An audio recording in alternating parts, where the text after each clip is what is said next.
for our lightning round. Yes. Or what we're going to call Flynn in a flash. These are questions that we got from the public. We went out and talked to people. He's going to leave now. Okay. You want to see a flash? Was that a smart laugh that I just heard there? All right. This first question is from Belinda. We'll have you listen, and then you get a minute to answer her question. Go ahead, Belinda. Considering what happened at the state fair with the muggings, what are you going to do to increase the safety of the public for, like, public places other than so? All right, and the minute starts now. Okay, well, notwithstanding the fact that the state fairgrounds aren't in the city of Milwaukee, or at least a third of it is, we're going to be there. We were there in force last year. And again, we recognize our role is to help create an environment in which people feel they can just safely and comfortably go to the state fair. We're going to work closely with State Fair Police and the West Allis Police. And I think you're going to see an environment that's a forward environment. Second thing we're going to do is we're going to keep monitoring social media. A lot of this goofiness got set up on social media sites. We've been paying attention to it. That's why there weren't repetitions last summer after these two particular incidents. We've been paying attention to what they're saying to each other and trying to intervene in advance. You saved time. You got 20 seconds. You want to give me shout-outs or anything? Yeah, that's the time. Yeah, say hi to the people out Okay. Next Nice. question comes from Jennifer, and this has to do with response times. Okay.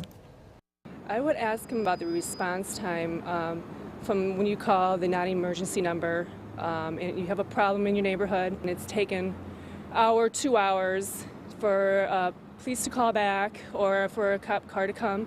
And by then, you know, the trouble's gone. Good question, and it's an issue of concern for us. I want to make a very important point to everybody in the city of Milwaukee. You know, I said when I got sworn in the first time that the measure of our success was not going to be how many tickets we wrote, wasn't going to be how many arrests we made, wasn't going to be how fast we got the non-emergency calls. It was going to be the reduction of crime, fear, and disorder in the city of Milwaukee. That requires choices when it comes to the use of resources. First, I want to stress that emergency calls are and will remain a priority for us.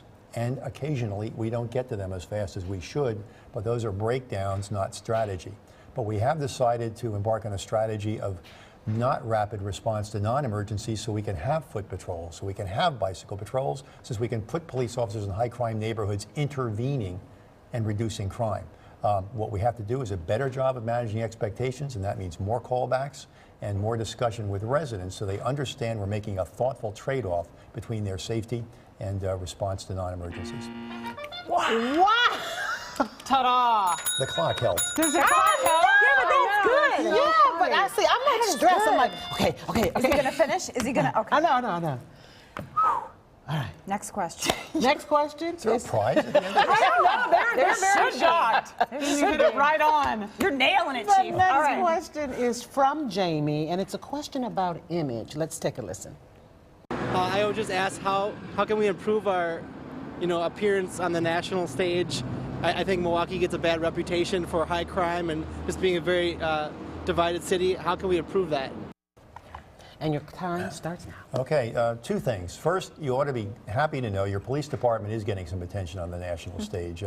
Right now, the Bureau of Justice Assistance is coming here to study us and to ascertain how it was we could increase car stops by 250% and have a 45% reduction in citizen complaints.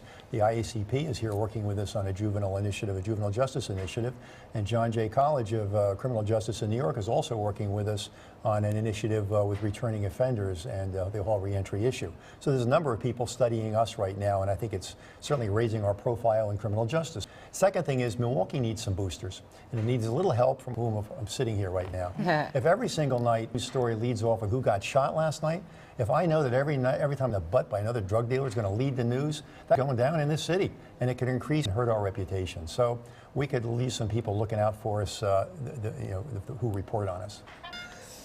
We're not adding that sound. That's on your iPad. I know, right? I chose that. Did you just for the choose that chief. specifically? It sounded policey to me. I want to get on a horse and start rescuing settlers That's the or end something. of the show. Yeah. You're taking the charge. Right. Okay, next question is from Denise about bridging the gap. How and what are you doing to bridge the gap between the African American community and the Milwaukee Police Department? Are there any new forms of communication that the Milwaukee Police Department are doing to encourage the dialogue between the community and the police department to make us feel more comfortable. And Probably the most important single relationship in the community right now is between the police and the minority community for a wide variety of reasons. Milwaukee has its own unique social and political history that hasn't always been a positive one when it comes to police and minority relations. Second fact is that we are the social agency of first resort for the poor.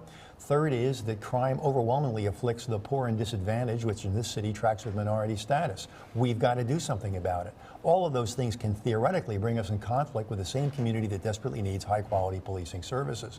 So we've undertaken to make it a priority to both be as effective as possible, to be present, to be visible, and to be assertive in minority communities, while at the same time making sure that our officers are reaching out and talking to people, explaining what it is we're doing, and connecting with neighborhood groups and neighborhood associations. I feel very positive about my close relationships with the head of the NAACP and the head of the Urban League. I feel positive about the relationships our captains have established with block groups all over the city that they have frequently started themselves. I believe working together with those communities we can make a difference, and we are.